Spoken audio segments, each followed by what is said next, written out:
adopted screenplay. Now, here is interesting. This is the adopted screenplay and the original screenplay. I'll just do both at the same time. Are interesting because they have some films in there that people are like, why are they in this category? Shouldn't they be in the other one? Okay.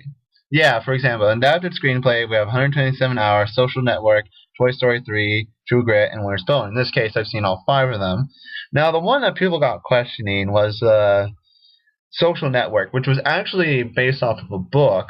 I can't remember the writer at the moment. And Toy Story 3, people were also wondering, but the thing was, that was based on the 2 previous films, which makes it not original.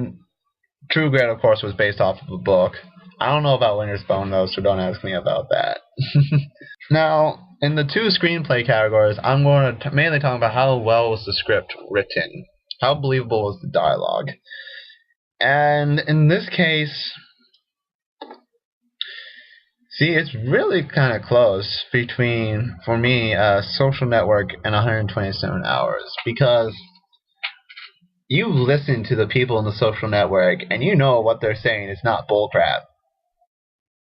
And then you see James Franco talking to himself, talking to the camera, all that time. It's just,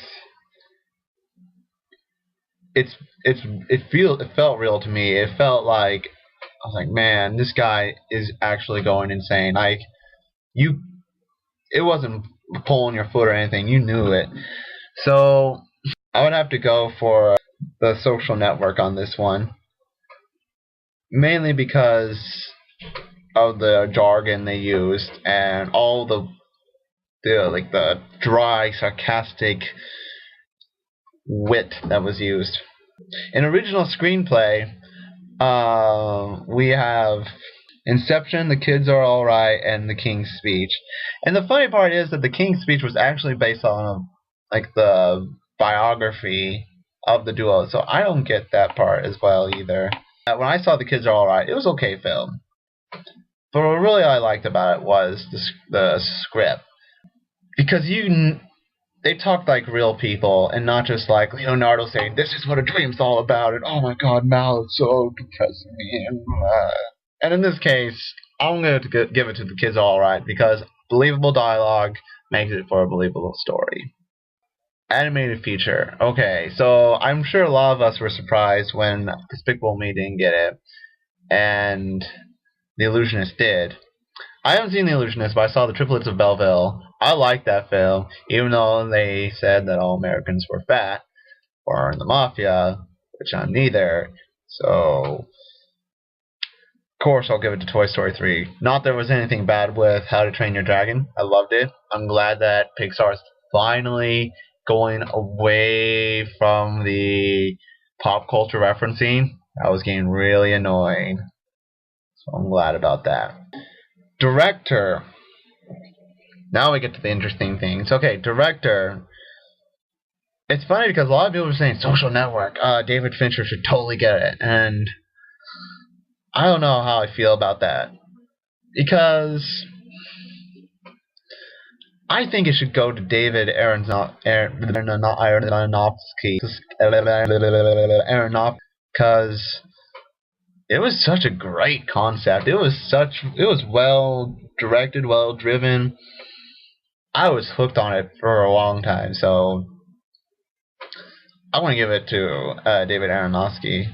Now for the actors and actresses. For supporting actress, I have seen Helen Bonham Carter, The King's Speech, Haley Steinfeld, True Grit, and that's it. And it's funny because now the fighters finally not seeing the fighters biting me in the ass, because 2 of the characters were nominated in this category. Whatever. In this case, I'm giving it to Haley Steinfeld, because, dude, that girl was in it from the very beginning. She was with it. We followed that character. Why the hell didn't she not get Best Actress? And Jeff Bridges got Best Actor when he was in the film less than she was. She was the main reason the whole damn story got off running. I mean, without her, you would just have the Texas Ranger. Let me say this, that role, that girl that Haley Steinfeld played, has the potential to be bratty. And if you don't get the right character or the right actress for it, then you'll hate that character. And I didn't hate her. I thought she was awesome. So give that girl that award because she deserves it. Nothing that there was anything wrong with Helena, but Haley Steinfeld stole it. For Best Supporting Actor, again, I'm missing Christian Bale from The Fighter, so that screws me up. But what we have instead is John Hawkes, who played Teardrop in Winter's Bone, Mark Ruffalo, who played the donating dad, the sperm donor, in The Kids Are Alright, and Jeffrey Rush, the speech therapist in The King's Speech. Now, it's funny because the guy who played Teardrop in Winter's Bone, at first I hated his character, and then he grew on me, and then I liked him, and then he becomes... I don't want to say enjoyed his character, but I thought I was impressed. Let's just stick with that. I was impressed by his character. And it's really like up to him and Jeffrey Rush, but I'm giving it to Jeffrey Rush because I just loved his character. We just saw so much more of his family, so much more of what drives him, what's riding on him, what's at stake for him, than that Teardrop who we only saw from the girl's point of view. For Best Actress, we got Annette Bening, who played the mother in The Kids Are Alright, one of the mothers. Jennifer Lawrence, who played the 17-year-old in Winter's Bone. Natalie Portman in Black Swan, and Michelle Williams in Blue Valentine. Now, you heard me earlier with my shtick about Williams, and I didn't really think she deserved the world. I wasn't really particularly impressed by her performance. But we'll let the haters hate over there. And it's funny because like people are saying, "Oh, Annette Bening, she needs it. She's good, you know. If it wasn't for Natalie Portman, she'd probably win it." No, she wouldn't. I'm just saying that. No, she wouldn't. I saw that film. I don't know. I found her character more annoying than like dramatic or traumatic. So whatever. So it's really down to Winter's Bone and Black Swan. And I'm sorry, Jennifer Lawrence. My hat's off to you. But I'm having to give it to Natalie Portman in Black Swan because her performance was so riveting. It was so...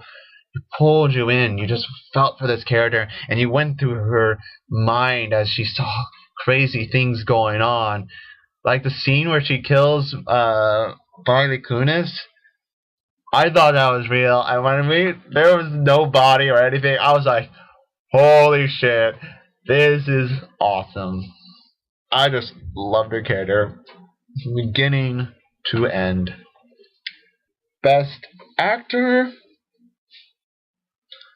We got Jeff Bridges as in True Grit, Jesse Eisenberg in The Social Network as crap. Now I'm forgetting his name. Mark Wahlberg. Jesus Christ, Andy. Anyways, Colin Firth as in The King's Speech, and James Franco in 127 Hours. So right off the bat, I'm going to say Jeff Bridges, you were good, but I couldn't understand you part of the time in the movie, so you're out of there. So it's really down to the other three characters. I like Jesse Eisenberg's character. Like he was portrayed as almost as an asshole or like a social incompetent person. And it could be very easy for someone to hate him. I didn't hate him. I actually liked his character a lot. I felt like I connected to him. Not because I don't know, maybe I am a social misfit, probably yes. But I just loved his character. It's funny because he talked so fast that I had to put on subtitles in order to like get whatever he was saying.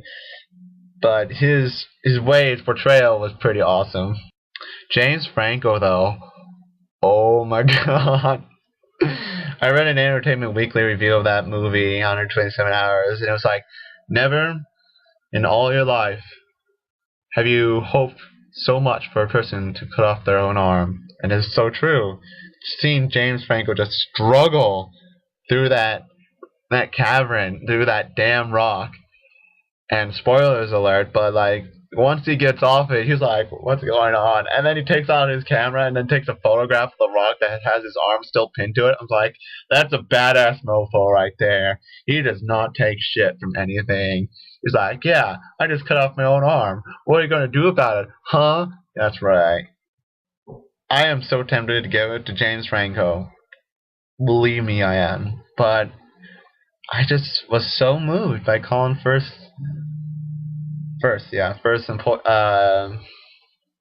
acting, because like James Franco's character, he didn't have to triumph over a person, the antagonist. In this case, like James Franco's character again, he had to triumph over himself. And there's just something so endearing to that kind of character that I just love it. He's just so believable, so sad, and in the end, you're just like, that was a great movie. He did a good job. I wouldn't be disappointed if James Franco got it.